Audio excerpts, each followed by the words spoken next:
So, hello guys, what's up? It's me again, si Mima Alicia at nagbabalik ulit para sa ating panibagong video. So, ito na nga guys, naalala nyo pa ba itong sinabi ni number 1 Senator Robin Hood Padilla na kapag inaresto daw itong si Senator Bato de la Rosa ng International Criminal Court, abay, hindi siya nag-aatubili at sasama daw po siya sa kulungan. Naalala niyo yan guys, yung pagpapakabayani, pag-feeling bayani ni number 1 senator nating utol nating hudlong. Biruin nyo, number 1 senador natin pero hindi pa talaga guys nakaka-move on dito sa pagiging action star. Iba po yung teleserye ha, iba po ang mga movie dito sa realidad, dito sa reality. Baka nakakalimutan mo, number 1 Senator Robin Hood Padilla. Kung hindi mo pa kayang bitawan ng pagiging action star mo, dapat hindi ka muna tumakbo sa pagiging senador. Character development naman, no? Kahit papaano. Grabe. Sino ba namang tanga? Guys ha, imagine. Sino ba namang tanga? Sino ba namang bobo? Ang iiwan ang kanyang pamilya, ang kanyang anak, at sasama dito sa kulungan para samahan ang kanyang kaibigan. Kasi guys, kung ako, meron akong kaibigan, nakagawa siya ng pagkakasala, hindi ko ito tolerate. Promise guys, hindi ko ito tolerate. Bibisitahin ko siya, pero hindi ko ito tolerate yung ginawa niyang pagkakamali. Diba? To the point na ako, sasama sa kanya, iwan ko yung pamilya ko, iwan ko yung kamag-anak ko. Ay, Robin! Guys, ang lakas kasi mag-amo, kasi alam niya sa sarili niya na hindi naman siya tinitiktikan ng International Criminal Court. Ang lakas niya mag-amo kasi hindi naman siya yung person of interest eh. 'Di ba?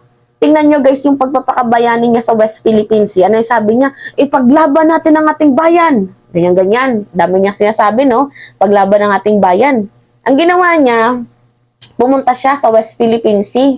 Yan, may kasama pa siyang mga videographer. May mga kasama din siyang, kumbaga, alalay niya.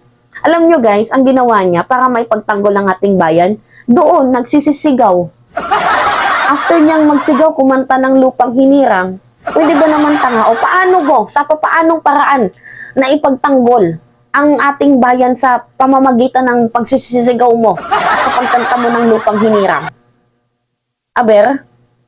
Ngayon guys, eto na, meron akong tanong dito kay Senator Robin Hood Padilla kung ano nga ba yung kanyang reaksyon nung sinabi ni Senator Bato de la Rosa na ayaw niyang makulong, bagkus gusto niya pang makita ang kanyang mga apo.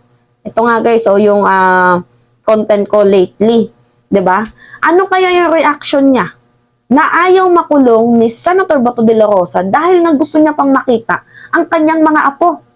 You know, Senator Bato, takot makulong. Di ko makikita mga apo ko. See? Kahit tinitiktikan ng ICC, itong si Senator Bato de la Rosa, family first pa rin siya.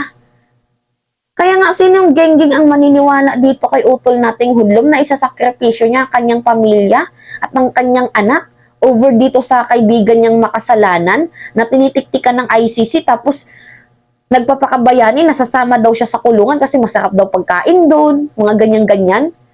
Ay, sinto-sinto. Sinto-sinto. Grabe. Ngayon, gusto ko ding tanungin itong si Senator Robin Hood Padilla kung ano nga ba ang kanyang naging initial reaction nung si Senator Bato de la Rosa ay mukhang nag-iba na ang ihip ng hangin. Tumatagilid na at tila baga namamangka sa dalawang ilog. Yan o. De la Rosa says he is ready to cooperate with the ICC probe. Meaning to say, he is ready to testify. He is ready to sing. Diba? Lahat ng mga nalalaman niya, isisiwalat niya kasi ready na daw siya na makipag-cooperate sa International Criminal Court. Diba? Ilalaglag niya si Digong. O ngayon, ano yung reaction mo? Ha? Utol nating hudlom.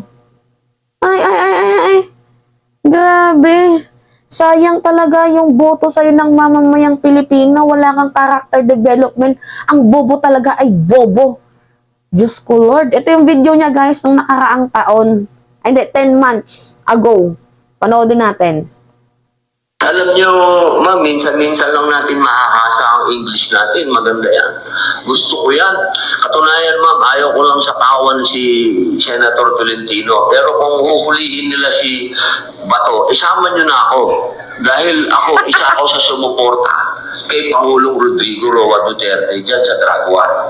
Kung walang iwanan na sasamahan ko sila kung saan sila. Total, sanay naman tayo sa kulungan, sa abroad pa. Masarap pagkain doon. Yung ibinabato sa atin ng ICC, nakaka-insulto to.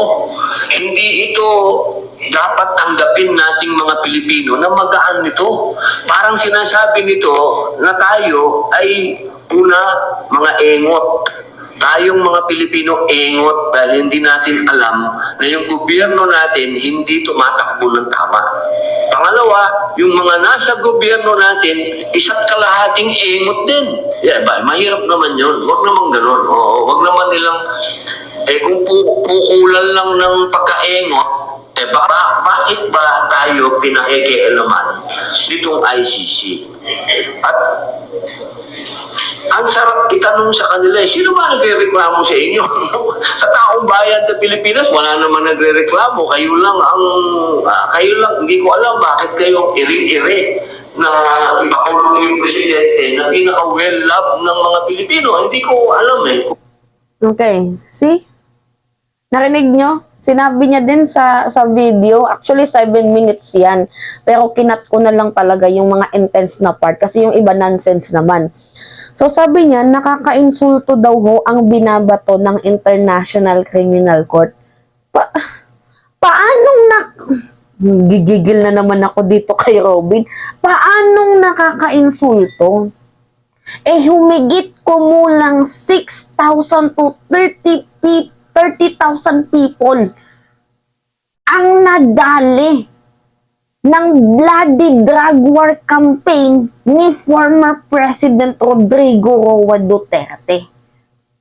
Ano yung sinasabi mong nakaka-insulto doon? Mas nakaka-insulto yung sila pa rin yung nasa tuktok kahit makasalanan. Mas nakaka-insulto dito yung hindi makamit-kamit ng mamamayang Pilipino ang hustisya. Yun yung nakaka-insulto dito. Mas nakaka-insulto din dito yung naging mambabatas ka, naging abogado ka, naging presidente ka ng bansang Pilipinas, pero manlalaban ka, hindi mo nire-respeto ang batas. Yun yung nakaka-insulto doon, Robin. Engot, sabi niya. Engot din daw yung mga 1/4, 1/2 daw sa mga mambabatas. Ikaw yung engot. Sandamakma ka ng kabubuhan. Wala kang character development. Hindi mo man lang kayang tumindig bilang Pilipino, kahit man lang maging pro-justice or pro-life ka. Pakita ko tong survey, Dito muna tayo sa kabataan. Pakita ko sa'yo.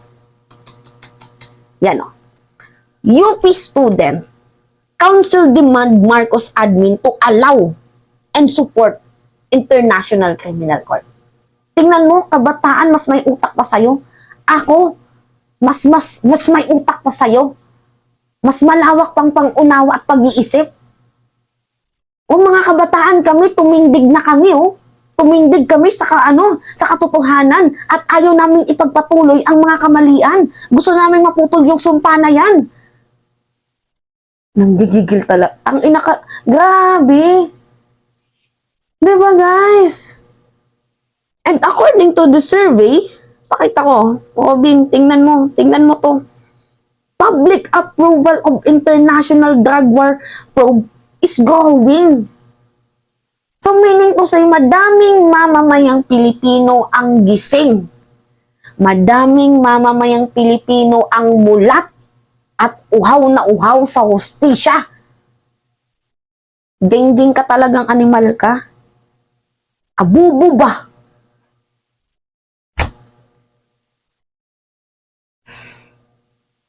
Tapos sasabihin niya na bakit ba kayo dyan si former President Duterte is yung pinakamahal ng mamamayang Pilipino. Mahal nino ng mga mahal ata siya ng mga taong, napakinabangan siya. Ikaw, pinakinabangan mo si Digong. Kaya mahal mo si Digong. Tantado to. Gigil ako. Okay, umappear kasi siya guys sa sa YouTube ko. Hindi ko sinasadya na nagbabrowse lang ako about dito sa usaping International Criminal Court. Tapos nakita ko na naman ang pagmumukha ni Robin, biglang nag-flashback na naman. Kaya yun, ginawan ko ng content. And gusto kong hinga ng kanyang reaksyon dito sa naging, pagbabago-bago ng paglambot ni Senator Bato de la Rosa at sa pagiging feeling superior at above the law ni former President Duterte na manlalaban siya. Tama ba yun? Hinahon, Mima. Hinahon. So, yun lamang ho, guys. It's me again, si Mima Alicia, yung nagbabalik ulit taka sa ating panibagong video.